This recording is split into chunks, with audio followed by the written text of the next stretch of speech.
अस्सलाम वालेकुम गाइस, मैं हूं हाउ टू हैक बाय आगाज उस्मान आगा। आज मैं आप लोगों को सिखाऊंगा कि आप 8 बॉल पूल में कैश किस तरह ज़्यादा कमा सकते हैं और किस तरह कैश हैक कर सकते हैं। अभी देखिए तसल्ली से और 8 बॉल पूल में अपने कैश बढ़ा लीजिए।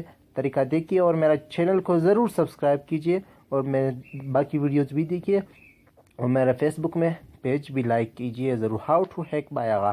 Thank you guys, let's see it कि हम 8 बॉल पूल में पाकिस्तान या दूसरे एशियन कंट्रीज़ में हम किस तरह कैश को हैक कर सकते हैं। बिल्कुल प्रूफ मेथड है, आप खुद चेक कर लिया। अगर नहीं हो आप कमेंट में मेरे साथ बात कर लीजिए, कोई प्रॉब्लम हो तो मुझे बता दीजिएगा। ओके, लेट्स सी गाइस कि क्या होता है। चैनल को ज़रूर सब्सक्राइब कीजिए।